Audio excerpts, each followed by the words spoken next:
Hello, and welcome to PeppTalks with Jeanne. I'm your host, Jeanne Pepper. I started doing PeppTalks as a way to inspire you to do intentional acts of kindness and to further the goals of #BlazeItForward. Over the past 6 years, PeppTalks evolved. I now use it for interviewing people actively making a difference in this world through their volunteerism, community service, or careers. My guests are all here because they have dedicated their lives to making this world a better place. Join us as we delve into the hopes, dreams, and aspirations of these truly inspiring and hardworking people. And with that, I introduce to you my next guest, Wendy Arenson. Hi, Jeanne. Hey, Wendy. Hey. Wendy is the executive director of the Jewish Community Foundation of Orange County. And I'm going to let her tell you her story.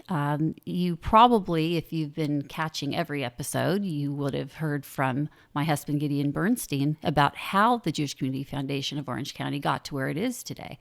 If you haven't listened to that yet, you might want to go back and listen to it first so that you have the background. But if you don't care, then let's go. Wendy, tell us what your connection is to the Jewish Community Foundation of Orange County. And then we'll get into other questions about you and your background.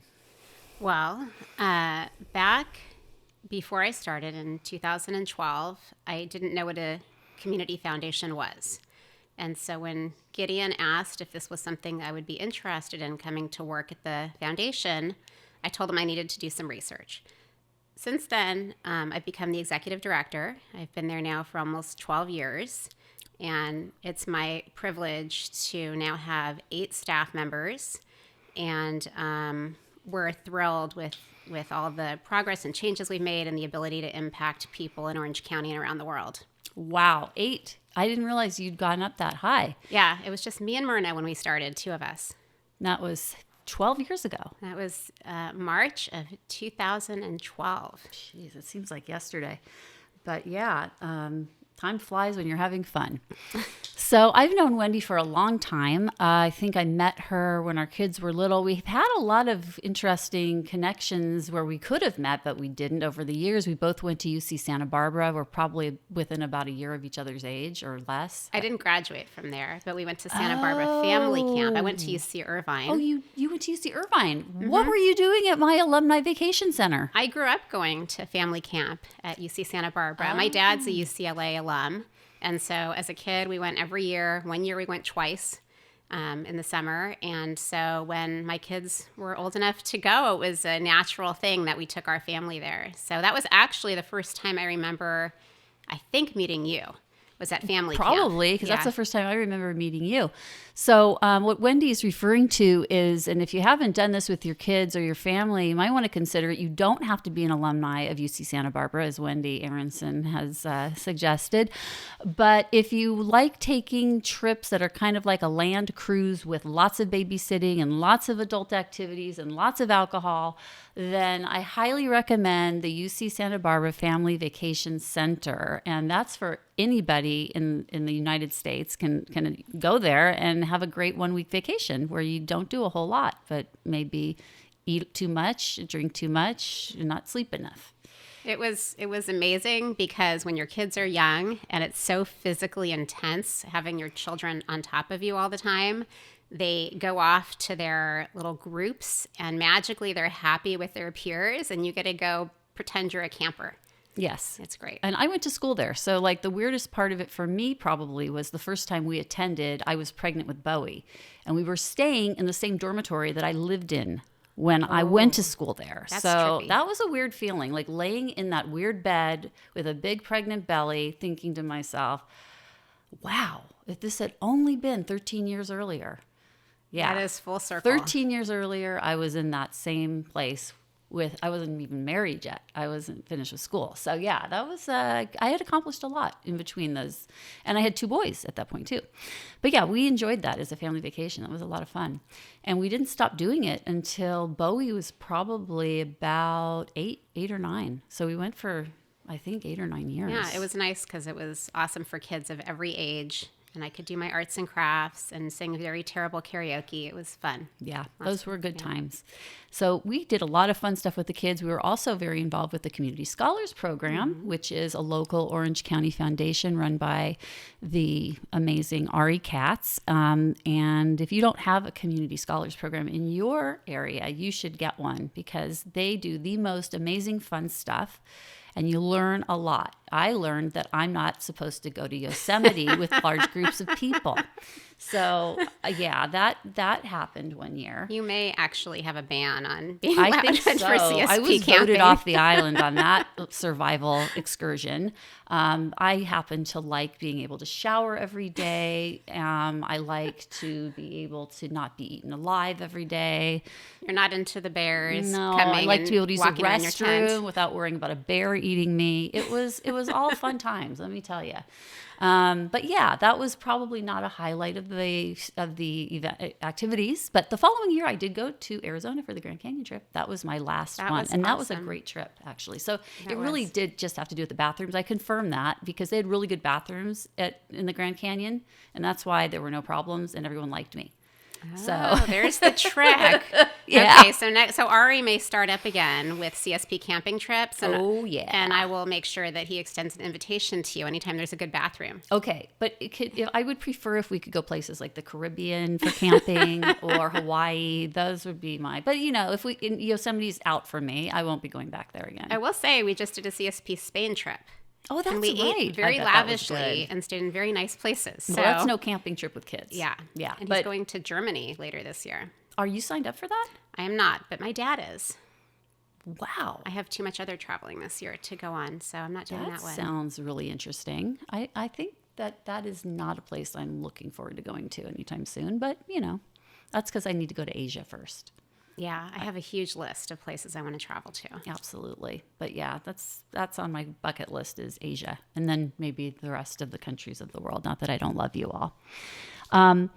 So basically, Wendy is just a superstar of community service, in my opinion. She is on the board of the Community Scholars Program. In addition to working with Jews all day long, she chooses to hang out with them in her free time also. It's crazy. It's crazy stuff, Wendy.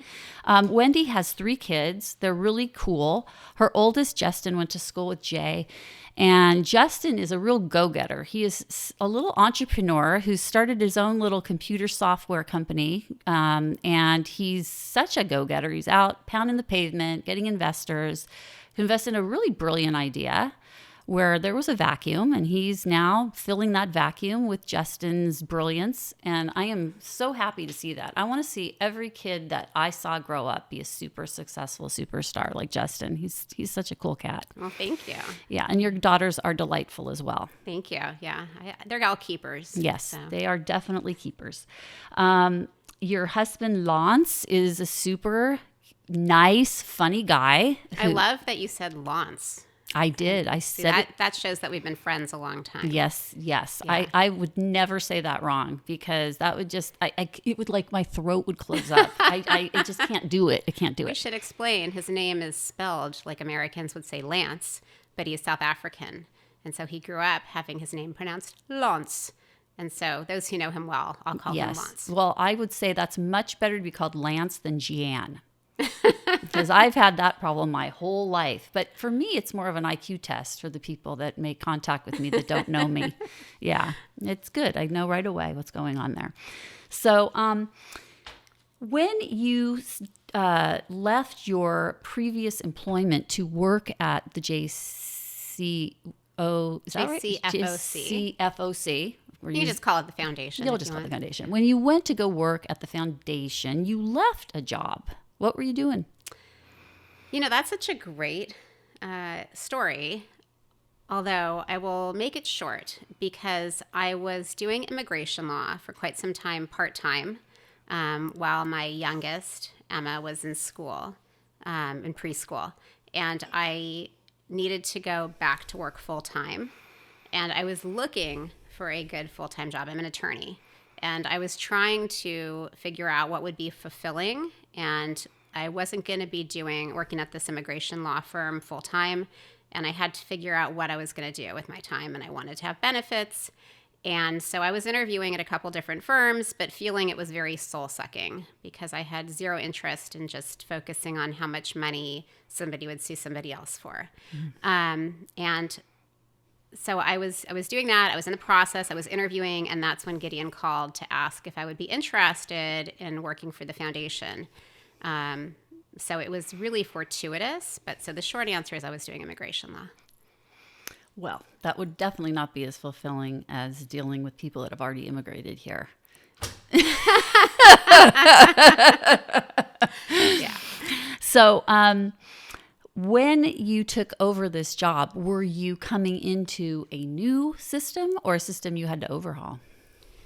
When I started in 2012, Myrna was the sole employee. Myrna Shields, I'll give her a shout out. She's amazing. We love Myrna. I do love Myrna. Everybody who knows Myrna loves her. And she's been at the foundation since very close to its inception, and it's been around for 40 years. So she's a very loyal employee, let's just say. And it was all manual. We were using QuickBooks with an outside CPA, and we were in a software system called Access, I believe, and everything was on paper. And we had a totally dysfunctional website that was completely unappealing and no marketing materials that I would ever show anybody. So there was no way this organization was ever going to get any, I don't know what the word is, traction. They weren't going to get traction with that. It needed to be zhuzhed. It needed an overhaul. Yeah. So Wendy came in, and soon after she joined, she got involved in the Legacy program through the Harold Grinspoon Foundation, which she's going to tell us a little bit about.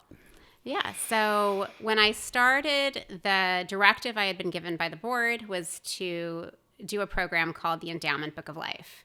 And that was something created in Tucson, and it was created to have people make a promise that they would give something back to the Jewish community in their area at some point, with no dollar amounts, no timeline. It was just this promise. And it was a very beautiful idea, and people filled out pages in a book, and it was very pretty.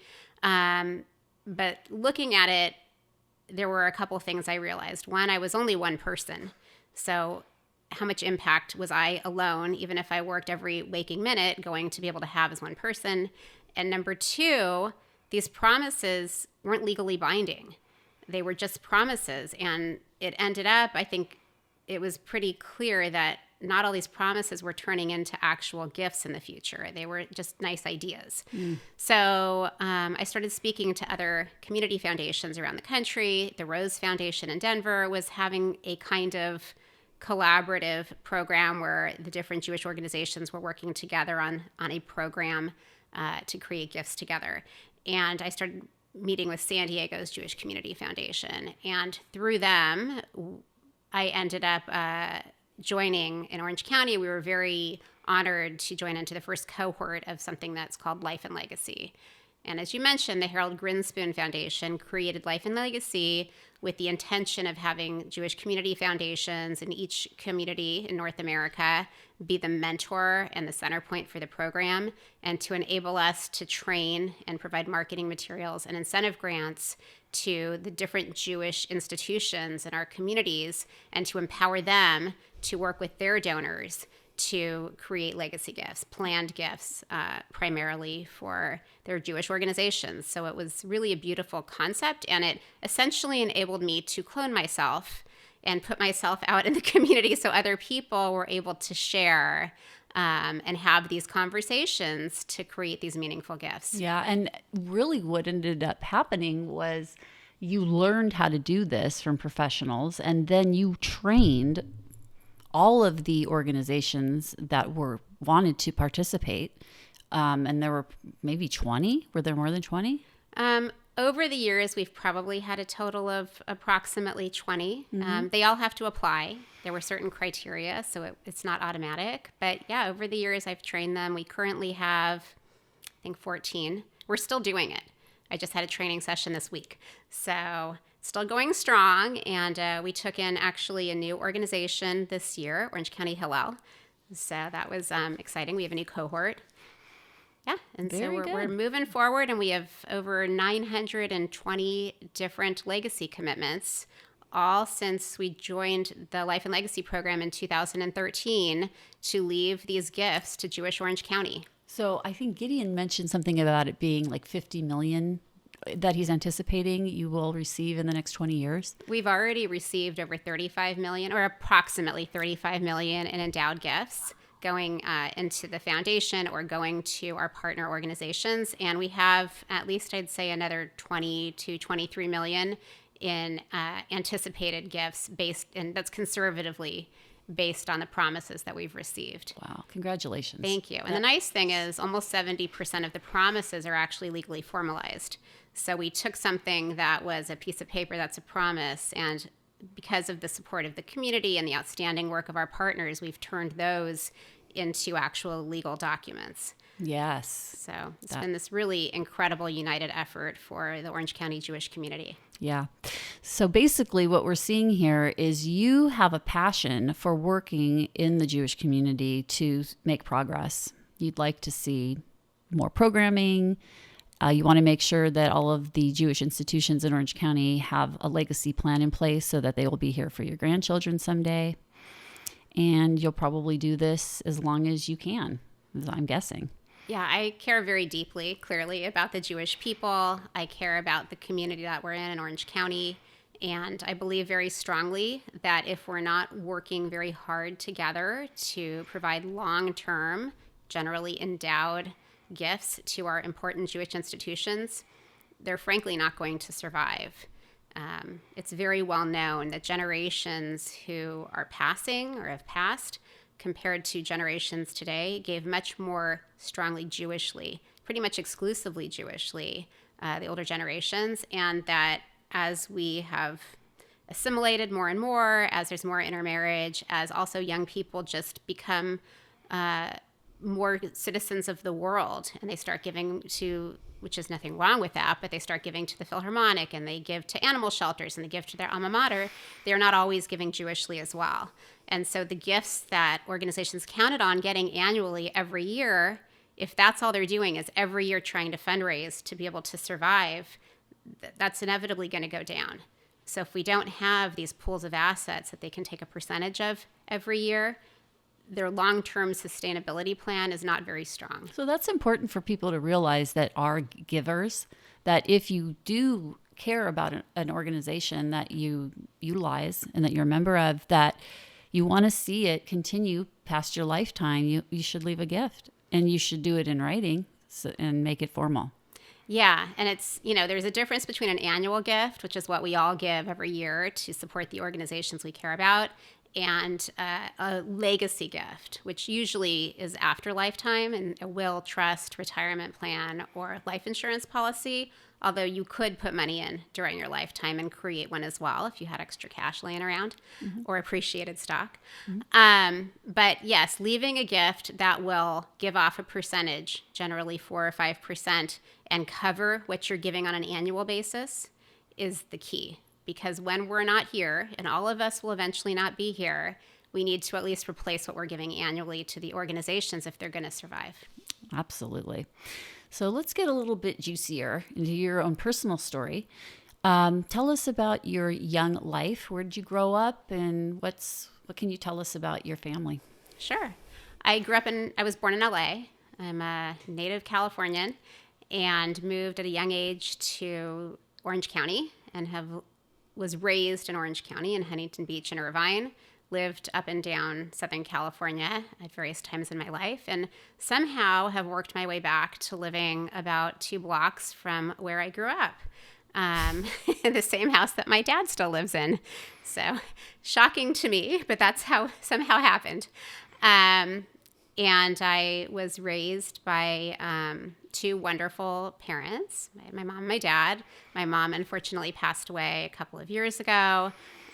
Still very close to my dad, and I'm incredibly lucky that my brother and sister and their families also live in Irvine, where we live. So very fortunate to have a very tight-knit family. And they're nice, too. They are nice. It's very unusual, I find, to have family that you'd hang out with if they weren't your family. Yeah. And we happen to love each other and enjoy each other's company, which I'm very appreciative I of. even like being around them. Well, thank you. Yeah. They get the seal of approval. Yeah. So, when your parents met, I've heard this story before, and I just love the story about your parents. Can you tell us about that? Well, my parents met when they were, I believe, 16 and 17.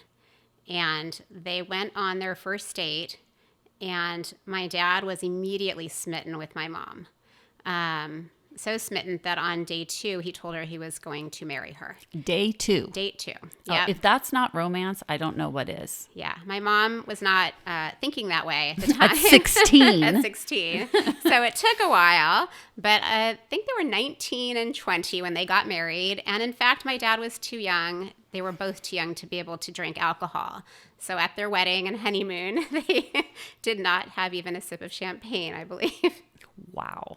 That says a lot. Yeah. They were also rule followers, as you can tell. Yeah, it sounds like it. Well, your father is also an attorney, right?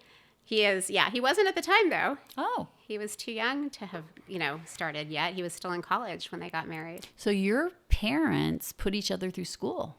My mom, I believe, started college, and then she dropped out to support my dad as he went through law school. And worked his way through law school. When he graduated law school and took the bar, my mom was pregnant with me. So he had a lot of pressure on him to pass. And my mom went back and got her college degree when I was in high school and graduated college the same year that I graduated high school. Wow. So it's never too late. No. And she really utilized her degree. She did an art degree. And she taught art for many, many years, both in elementary schools, at TVT, and then she created her own business and had her her kids' art program out of her home. And so many people in our community come up to me all the time and tell me how my mom, they loved her as an art teacher for their kids. They still have the artwork up on their walls. It's very sweet. What a legacy. So, yeah. Everybody loved your mom. Yeah, my mom was really unique and a really wonderful person. She was a unique person. She loved animals. Yes. And she loved the Jewish community. True. And she loved her family. And she loved traveling to weird places. Yes. And, she loved all those things, and she'd be very proud of my dad because he just informed me today that he's going to Mongolia in May. By himself? With a friend. Ooh. With a male friend, to clarify. That's great. Yeah, so he's continuing. And last summer, we went to Italy as a family together. So he's still living. My dad's still living. I mean, not just living, but he's living. Yeah, it's been hard. My mom was very much a bright light in, of course, his life, but for our whole family. But he has really been amazing and has really tried to carry on the things about her that were so special, and he's tried to incorporate more of that into his daily life. Yeah. It's so hard when we lose people. I mean, yeah, obviously, but the changes that happen in our family life, our careers, like everything, when you lose somebody that's that close to you, like a mother, father, child, sister, brother, it's like your whole world explodes. Yeah. You have to figure out how you're going to. Like your new identity in the world. Yeah. Like, how is life going to look now? I don't know about you, but like the most significant death, obviously, that I've had to deal with has been my son's. But do you have a before and after? Do you think about life that way? Because I don't think I'll ever be able to stop thinking about life that way. But I mean, definitely nothing that would compare to the loss of Blaze. Yeah. So I feel like it's as sad as it was to lose my mom. It was the natural order of things. And we were somewhat prepared for it because she had been sick for a while. So we knew at some point she was going to pass away. It just happened more suddenly than we were anticipating. Yeah. I see it more with my dad, and it's been very interesting to watch certain things that I was not aware of. Like, he has become very chatty with people in grocery stores or on airplanes. And he says that when he talked to somebody about it, that they told him that sometimes when you lose somebody very close to you, you start to take on some of their personality characteristics. I don't know if you found that with Blaze, but I know that you've tried to carry on the things that he was passionate about and cared about so deeply, and you've brought that into your life. So it may be a little of my dad doing that with my mom, of bringing out her bubbly personality. He's been very generous. He's been traveling with, our family, which was really my mom's passion. We're actually going on safari this summer, which my mom always wanted to do, and my dad was not interested in. And now our family is going to go on safari this summer. So, so he's doing things in her name, essentially now, which has been really interesting to watch, and I'm really proud of him. Oh, that's so nice to hear. Yeah. It sounds like she gave him kind of a roadmap for what to do if she wasn't around anymore. She did, and she was prepared. She knew that she was going to pass away in some limited period of time of years, and so she really gave a lot of direction, and it was useful. I mean, sometimes I guess for the person who passes away, maybe it's easier to not know in advance, and as a family member, maybe. Or, sometimes it's like we had the blessing of her being able to guide us and provide us some direction, to hear her words that she wanted to share with us, and to be able to have that communication about our love for each other and her wishes for our family.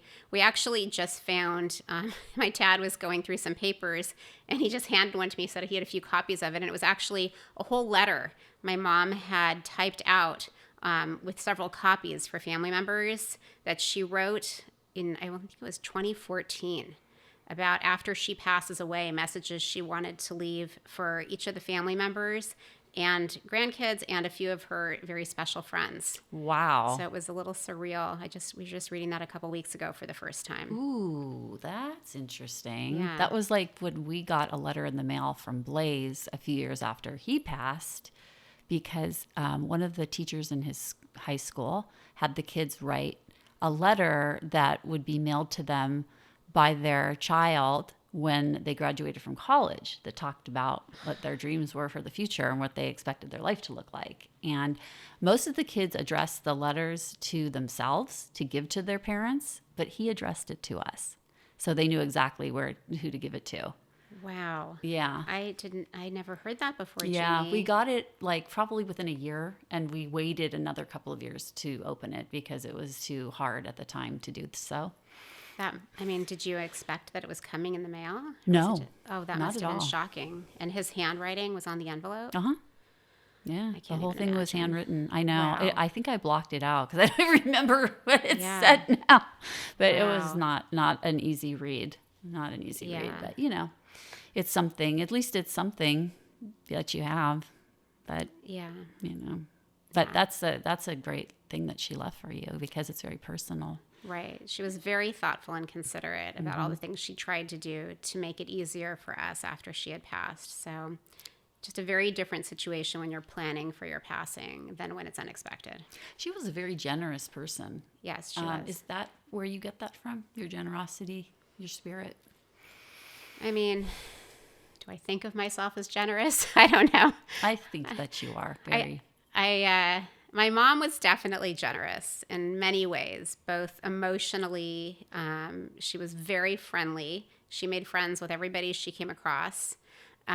Very social and financially generous too, with her family in particular, but also charitably with her time. She volunteered at Orangewood, teaching art there at some period of time. She helped at our synagogue at CBI to be on the decorating committee and helped to do all of the decor when they were creating their new building. And she took on people who needed her, and she devoted time to them. She had there's a lot of different stories of really beautiful things she did to give of herself. She also had a special needs sister, my Aunt Robin, who she took full responsibility for once her parents passed away. And Robin lived in a group home in Anaheim, and my mom visited her all the time and took her shopping and took her out to lunch and was her caregiver. And the really remarkable thing is that she was younger than my mom, but literally a week to the day that my mom passed away, Robin passed away. She didn't even know that my mom had passed, and she was sick, but exactly a week later. Oh, That's a lot Yeah. for one family to have to deal with. It was. But it's like, if you believe in that, it's nice to think of them as being together, right? So if you can think that way. I can think that way. Yeah. I like that. Was it important for you to have a job doing what you do, or would you have been okay if you had continued in the private sector? I, as an adult, always had jobs where I felt like I was giving back in some way. It was very important to me to feel good about the work that I was doing. That doesn't mean in a different situation, if I was financially strapped and had to take a job, that I wouldn't do that. But I've been privileged that I could pick jobs. And for that reason, that has been a center point of where I want to spend my time. If I'm not going to spend it with my kids, then I'm going to spend it doing something that I feel creates positive impact on the world. Oh, I so agree with you on that. I have completely changed my philosophy on this. Like I told Blaze, I said, money first, art later, but at the same time, I think that Blaze had figured out how to have it all, because you can be creative in just about anything that you do. And he was very creative. So I think that the key is figuring out what makes you tick. And if that's doing something productive, doing something that makes the world better, then that's where you should be heading. And as a lawyer, there's a lot of things that you can do to make the world better. Yeah, I mean, that's the nice thing about a law degree, which I know law degrees get bashed all the time, Yes. but they're very flexible. So, I worked as a criminal prosecutor for 8 years, and I took a break to have children, and I was a stay-at-home mom for 7 years, and I did immigration law, and now I work for a nonprofit, and there's so many stories of attorneys who have done so many different things with the law degree, short of working in a law firm and doing billable hours. There's a tremendous variety, and so that's what I really appreciate about the fact that I did get the degree, because it's really opened a lot of doors to me to do interesting and creative work. Yeah, it's a great profession, even if you don't decide you want to be a traditional attorney, like a litigator like I was, because there are so many other options. And it's such a respected profession, even though people make fun of it because they don't like having to pay people so much money when they get into trouble. Well, it's easy to make fun of. There's a lot of things people do as attorneys that people don't like about attorneys. Yeah. But one thing I like about being an attorney is that it's opened doors for me. It definitely has opened doors for me. I call it the feather in my cap, because even though I didn't practice for a very long time, I did practice, and I learned a lot. Yeah, I think there's also going through law school and probably studying and taking the bar exam gives you a different way of thinking. So even if you aren't using a law degree, it really shapes your mind and trains you to look at things with a different perspective and to evaluate. And I think it's just a really great skill set. I know I went to New York with you for a Jewish tour a few years ago. That was really fun. That was fun. Lots of cool stuff. That, of course, was with the Community Scholars Program. What other trips have you done besides that one, and what have you learned from these vacations? I love traveling. And my favorite thing about traveling is I like to put myself in the place that I'm traveling to and try to envision what it's like to live there. In the best possible situation, I actually get to spend time with people who live there in their homes and in their communities and really get a taste for what life would be like there. It's almost like a real life version of reading a book, because you can kind of put yourself anywhere. Traveling's not quite as convenient as opening a book, but I love that part of experience a new culture. So this year, I mentioned we're going to be going to South Africa to go on safari, where my husband's from, in June. We're also planning to go to Israel in May. I don't know if that will actually be able to happen, but so far I'm planning on it, and I hope to be able to go and support the country and do some positive things there to help the economy and perhaps do volunteer work. And also it's going to be part of an art trip to support local artists and people who are having a hard time making a living right now. I mentioned last year we went to Spain. And that was also a Jewish educational tour. That was a Jewish educational trip as well.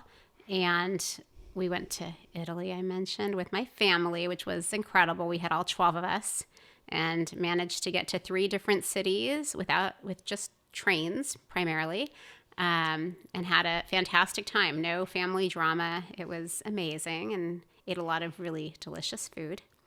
And we've traveled a lot over the years, not as much as some people, because we have people who have been able to be globetrotters for so long. But we've been to the Cook Islands, and That's unusual.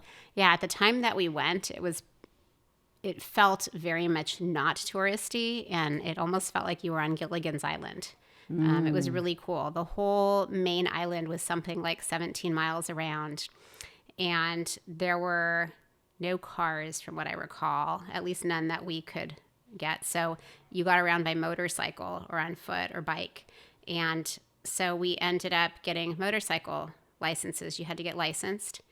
And so I did not know how to ride a motorcycle. I had never driven a motorcycle. Lance knew how. So he went and got his license, got a motorcycle to rent, taught me in an hour how to ride a motorcycle. Then I went, managed somehow to pass the test. We both had licenses, and we just spent our time riding around the island. It was awesome. That's so crazy. Yeah, that was a fun trip. I did not know that about Wendy. It's Yes. amazing what you can learn. One thing about Wendy that I don't know how many people out there know this, but when my life was exploding, when my son disappeared, Wendy just jumped right in there. She moved into my house, she basically sustained me. She and many other wonderful friends, but Wendy was a huge, huge help. There were so many things that we had to deal with, and Wendy was right in there. She was so helpful and kind. She would drive with me anywhere I needed to go. She would take me to court if I needed to go. She would be at hearings if we needed to be at hearings. She would help me if I needed to write something. She was just anything I needed. Wendy was right there. She would give me advice when I would speak to the press because, even though I'm an attorney, I still need advice sometimes from other attorneys. So, there were so many times, countless times that Wendy was there to support my family and me during that terrible time. And I anticipate that with the trial coming up that you'll be there with me too quite a bit. But Wendy's just that kind of person. She's just really selfless. And I think that was not only are you selfless, but you're a really great friend. When everything blew up, it was Wendy's idea, or she came up with the idea to have our friends give the money to Orangewood. I think Orangewood was your idea originally. I don't recall if it was mine or Gideon's, but we were very focused on turning it into something that could have some positivity rather than focusing on the horror that you were going through at the time. You were really instrumental in making that happen, and that was a big piece of our recovery that year, was having something to do besides think about what was going on, which was not great at the time. But yeah, if you're in need, Wendy is the friend that you want to have. Thank you. Because I don't think Wendy does this out of enjoyment. She's just there because that's just the thing that you do when your friends need help. So yeah, everybody should have a friend like Wendy. Well, thank you. Yeah. I don't know many people who have had to experience the horrors. There's nothing else to say of what you were going through at that time when Blaze was missing, and then when we found out he had passed. It's now I look at the parents of these hostages and I think, oh my God, I think I would have lost my mind. I don't know how they can even function. That worry and grief that you have when you don't know where your child is, and it was a horrible thing when they found Blaze, but it was worse to have never known. It would have been so much worse to have not had that answer and to wonder if he was suffering somewhere. Yes. So I am grateful that I had a little piece of closure at that time to that gnawing question of, what happened. So, yeah. But it makes almost this whole thing with what's happening in Israel, like even I can't really explain it, but it feels visceral to me almost as I see these parents. It's so hard for me to watch them. I'm sure it's hard for everybody, but I have a feeling that I have a sense of what they're going through. Although I wouldn't even know because... Well, you had the sense of having a child missing and wondering what had happened to them. Yes, and you don't know. That's a very, very difficult place to be. So if you have an opportunity to do something nice for these people or to give to an organization that will help them, you should do that. That's all I'm going to say about it. Absolutely. Yeah. I agree with you. And this goes for anybody that's suffering in this world. If you have an opportunity to help people that are suffering, I don't know how people just go about their day watching people suffer and not do anything.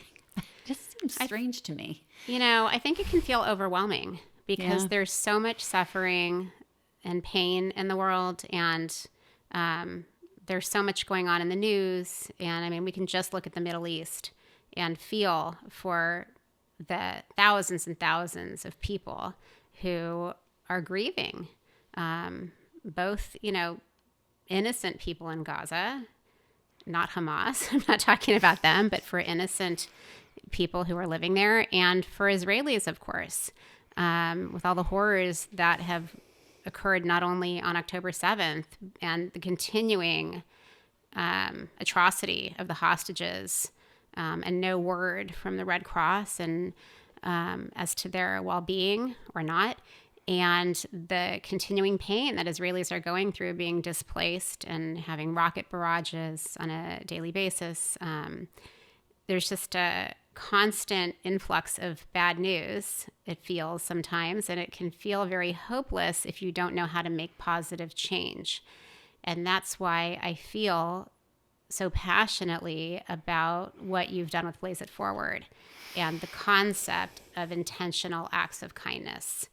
Because even though we individually may not be able to turn the tides of what's going on in the Middle East or to return hostages or end rocket fire, we can each do things to help others in our lives on a daily basis and give back in some way and make somebody's life better. Yeah, I think so too. Yeah. How does all of that tie into your spirituality? Well, at the core, not speaking about religion, but just at the core of spirituality, I do believe very strongly in trying to be a positive influence in the world. So I do think that is, for me, a purpose of helping others and it sounds so cliche, but to make the world a better place than I found it when I came here, to the extent that's within my control. So part of my spirituality as I've gotten older is when I go about my day, I try to keep in mind that the people I'm interacting with, whether in a car or in a store, are human beings with lives and challenges that they're going through, and to try to be kind and as patient as I can, which is a struggle for me. I don't believe that. You make it look so easy. Not true. You do. I am not naturally a patient person. I would never have known that. Yeah. My kids taught me patience. I was going to say, because my kids were challenging, and your kids may have been also. I saw a couple challenges. Just having children. If you had asked my parents, I was the least patient person you would have ever met my whole life. Let's talk about that. Yeah. If I recall, you had kind of an interesting adolescence. Yes. Well, Yes. I was challenging. You were a challenging teenager. I was. How is that possible? That perfect Wendy could have Perfect. possibly been a difficult teen? Far from perfect. Did your parents lose sleep because of things that you did as a teenager? I mean, I was challenging, but I will say in my defense, I was not doing anything horribly wrong. I was just difficult. I talked back a lot. I had a hard time as a kid and as a teenager understanding why anybody would have the right to tell me what to do. And that included my parents. I felt that way too, by the way. I still do. I wanted to be an adult because I didn't want to be reliant on others to tell me what I had to wear or that I had to brush my hair. So I was not an easy kid. And but I didn't do anything horrible. I wasn't doing drugs. I wasn't drinking inappropriately. You were getting good grades. My grades were fine. Yeah, I had good grades, not stellar grades because I didn't really care about studying at the time when I was in high school. But And you were in high I was having fun with friends. I just wanted to be with my peers and enjoy myself and have a good time and do what I wanted to do. That sounds like a very teenage philosophy. Yeah, I mean, as teenagers, I think developmentally appropriate to be very self-centered and centered around your peer group. Mm-hmm. And that's exactly how I was. So when you left for college, what was that like? I was 17. I was young for my grade when I went to college. Probably one of the stories you're thinking about is the fact that I informed my parents when I was 17 and applying to college that there were only 2 colleges I was thinking about.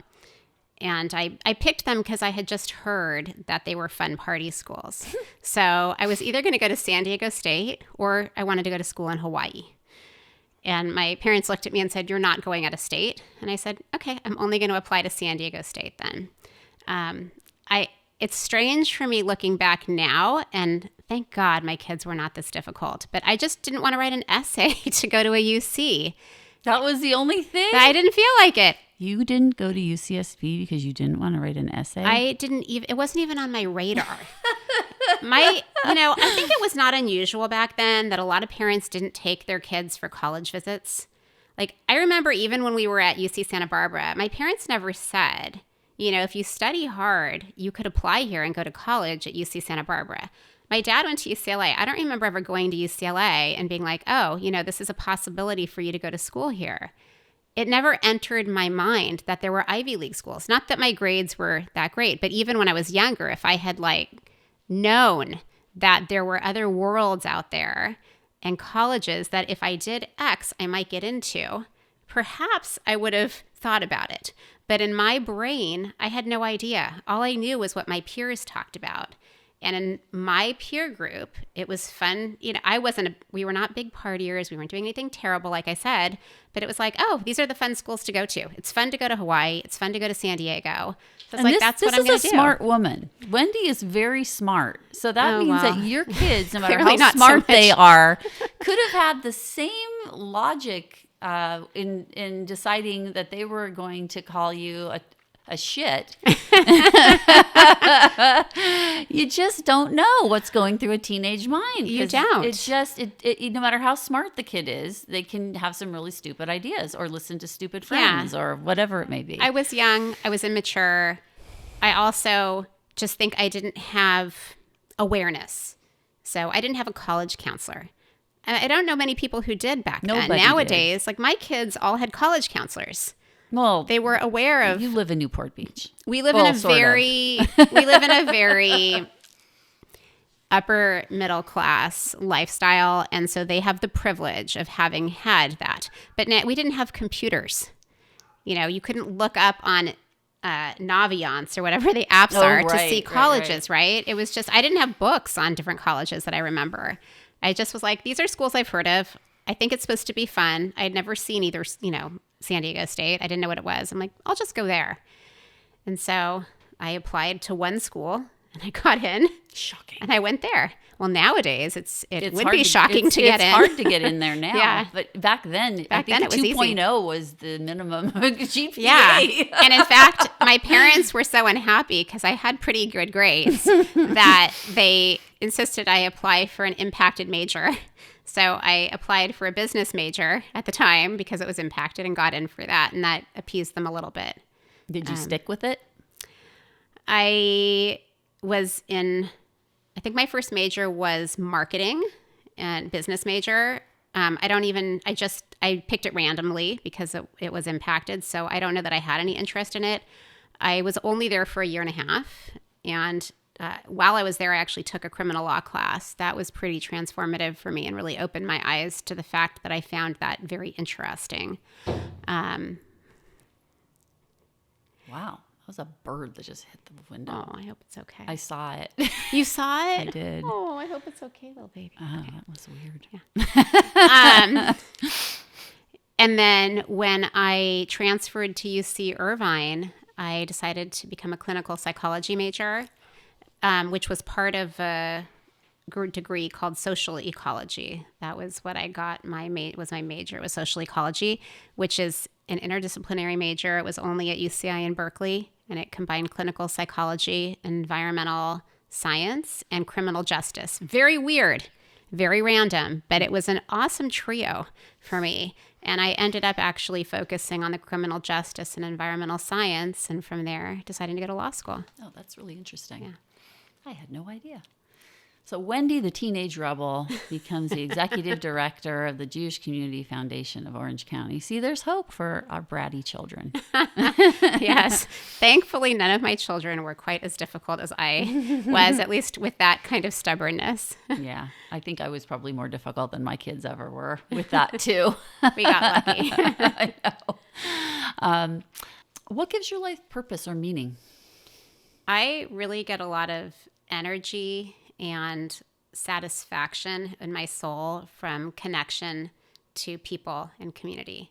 So it's changed over time. I used to get, I'm fairly extroverted, and I used to get a lot of energy from being in groups of friends.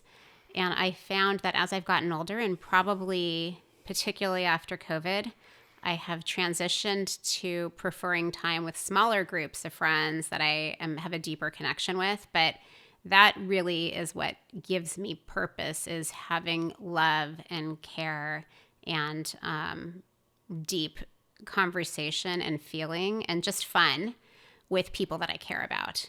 And then being part of a greater community and feeling a sense of connection, both within the Jewish community and then the greater world as well. And Wendy's an amazing cook. So if you. you want to be part of her small circle of friends, you also get to enjoy her amazing cooking.